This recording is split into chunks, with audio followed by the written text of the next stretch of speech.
रायपुर मैदान में रविवार के दिन 16 तारीख को हमें एक कंप्लेंट मिली थी, जिसमें ये बताया गया कि एक घर में एक महिला जो मृतक पाई गई है।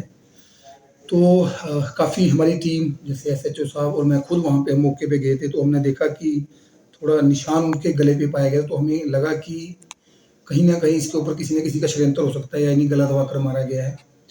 तो जो हमारा प्रोसेस है, सबसे पहले तो मैंने अननोन के खिलाफ वहाँ एफआईआर दी थी 103(1) में। तो हम इन्वेस्टिगेशन में जुट गए थे उसी समय।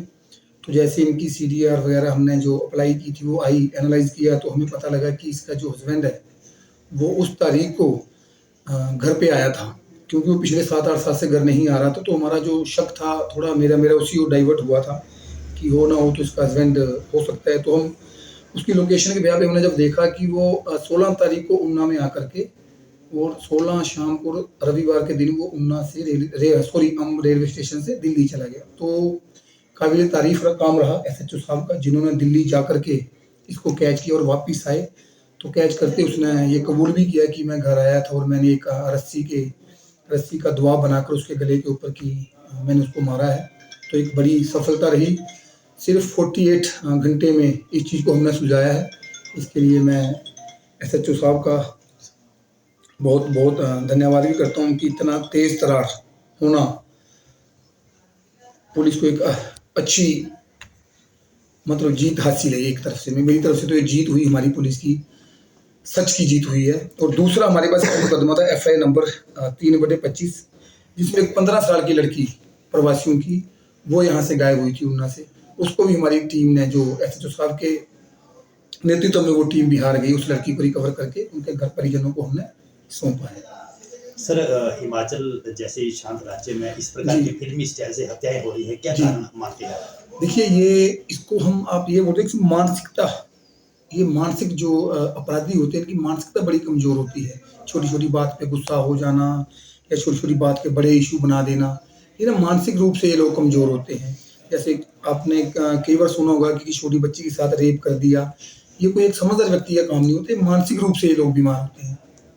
तो सर इसने कैसे कबूल कर लिया कि मैंने मारा है, क्यों मारा है? जी, ये इसको शक था कि कहीं न कहीं मेरी जो वाइफ़ है ये किसी और से बातचीत करती है, जो इसका वर्जन है। तो बाकी अभी तो ये कबूल कर रहा है। बाकी हम लोगों का जो इन्वेस्टिगेशन का जो हमारा विषय है वो हम करेंगे अपना पूरा, किस कड़ी को जोड़ें कि कैसे-कैसे आया, वो सारा हमारा आज इसको हम पेश करेंगे अदालत में और रिमांड के लिए अप्लाई करेंगे।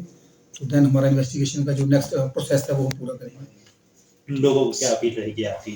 मेरी यही अपील रहेगी कि समझदारी से पेश आना चाहिए। अगर घर में कभी गृह क्लेश हो भी जाए तो उसे बैठ करके बुद्धिजीवियों, गाँव के प्रधान, पंच, अपने माँ-बाप को, अपने रिलेटिव्स को उसमें इन्वॉल्व करें।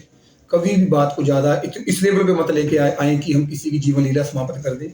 तो मेरा तो सबसे पहले यही आप सबसे अनुरोध रहेगा कि जब भी कुछ घर में कुछ ऐसा आपको लगे तो अपने बड़ों से, अपने भाई-बहनों सबसे सोच विचार करके उस बात को सुलझाने की कोशिश की जाए, ना कि इस तरह के कृत्य करने चाहिए। सर दिल्ली आप गए, आपको लाने में दिक्कत हुई, कैसे आपने किया, थोड़ा-सा बताएँगे? वो अभी तो लाने में दिक्कत होती है जी।